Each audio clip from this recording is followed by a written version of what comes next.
Graça, paz e alegria. Na porção de hoje, recomendada para a leitura da Bíblia em um ano no plano sequencial, Gênesis do capítulo 35 ao capítulo 37, nós lemos sobre as peregrinações de Jacó, a morte de Raquel no parto de Benjamim, os descendentes de Jacó, Esaú e Seir, e lemos sobre os reis de Edom, além do começo da história de José. Eu confesso que José é o personagem que mais me encanta no Antigo Testamento. Eu gosto muito da sua história, do seu exemplo, das coisas que aconteceram e que nos ajudam a pensar naquilo que acontece de fato na nossa vida no dia a dia. Mas antes de começar a falar a respeito dele, vemos na sequência da passagem que Jacó mais uma vez tem a confirmação da mudança de seu nome para Israel.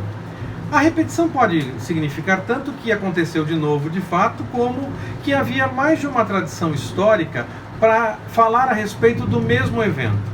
Eu fico com a repetição, com o Senhor falando mais uma vez, mas eu não posso deixar de pensar a respeito dessa possibilidade de haver mais de uma tradição histórica, até porque os estudiosos comentam a respeito disso, nós podemos ler em livros a respeito do Gênesis e tudo mais.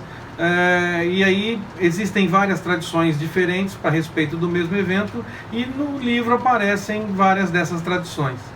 O evento é real, mas o tempo pode de fato ter feito as pessoas perderem todos os detalhes de como as coisas aconteceram, mas não se esqueceram que de fato aconteceu, e então contam uma história para marcar aquele evento.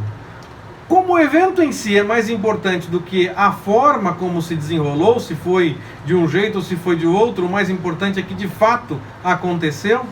Isso é sim possível ter então várias tradições históricas, apesar de que eu entendo que a repetição é sim a possibilidade mais acertada para se entender, e o Senhor confirma então, falando mais uma vez aquilo que já tinha falado com Jacó, mudando o seu nome para Israel.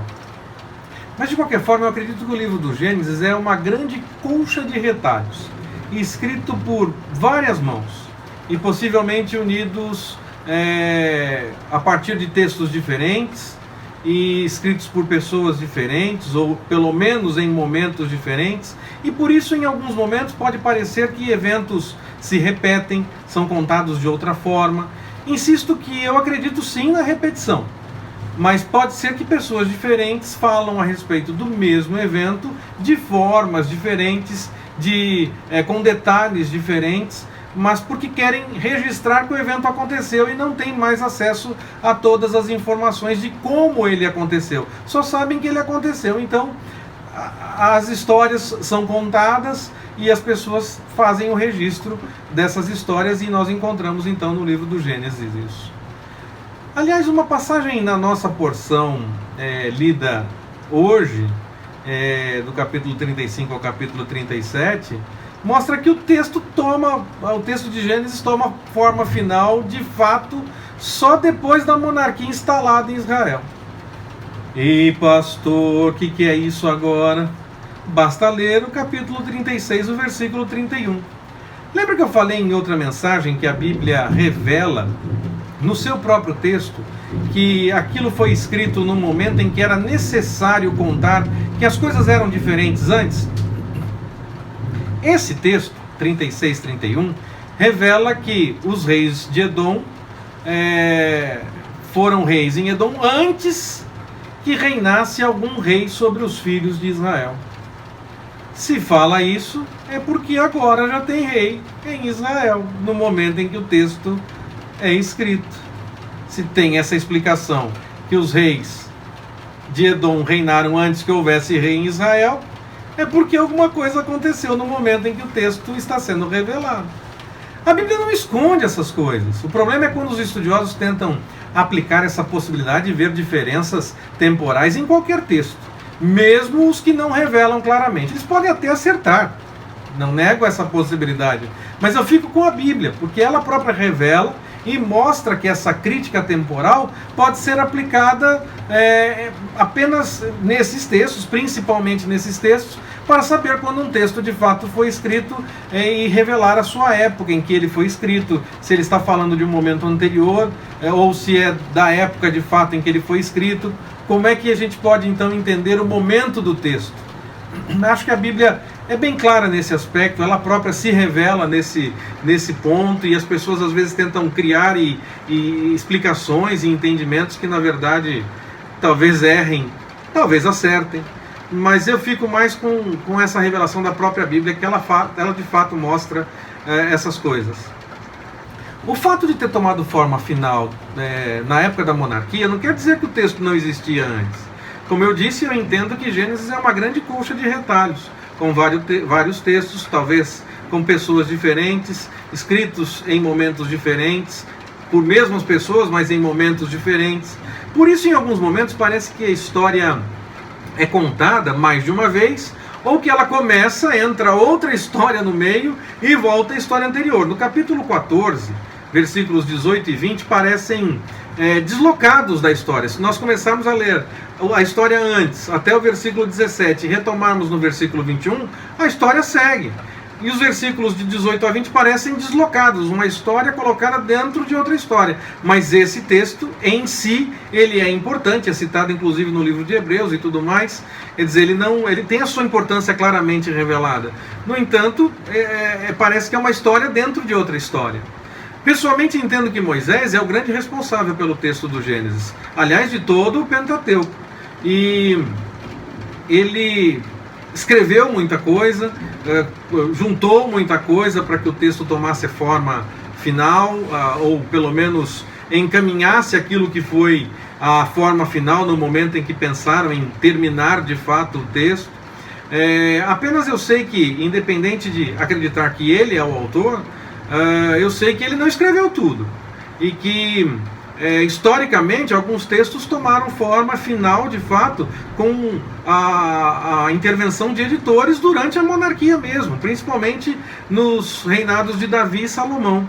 Mas esses editores trabalharam em cima de textos que já existiam, muitos deles do próprio Moisés, escritos em momentos diferentes da sua história.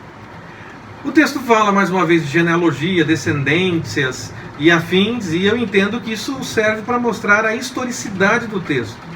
No meio desse texto há alguns detalhes que revelam quem eram aquelas pessoas, o que elas fizeram, por que elas já foram conhecidas em seu tempo, por que as pessoas falavam a respeito de suas histórias. E por isso eu entendo que esses textos são muito importantes, porque eles mostram a historicidade, mostram o momento histórico deles, o momento em que a história aconteceu. Aí chega o momento em que começa a história de José. Ele é amado por seu pai, seus irmãos tinham suas reservas contra ele, afinal ele ficava trazendo notícias ruins de seus irmãos para seu pai. E não adianta ficar chateado com os irmãos de José e dizer que eles estavam errados, e estavam mesmo. Se quando acontece com você ou com alguém que você gosta ou admira, você defende quem faz o errado e reclama de quem fala a verdade. Bom, tudo bem. Eu estou só falando essas coisas assim para registrar que, na verdade, isso acontece muito. O que acontecia com os irmãos de José e José, quando José trazia notícias para seu pai, e eles ficavam chateados também por conta disso, porque José falava o que de fato estava acontecendo, possivelmente. José revelava o que estava acontecendo, e os irmãos não gostavam. Achavam José um chato. Então, às vezes acontece muito mais do que nas páginas da Bíblia, na história que aconteceu com os irmãos de José e José, acontece muito com a gente, com pessoas que a gente conhece. As pessoas que falam a verdade são tidas por chatas, e aqueles que erraram, não precisava falar sobre isso, podia ter deixado para lá. Não.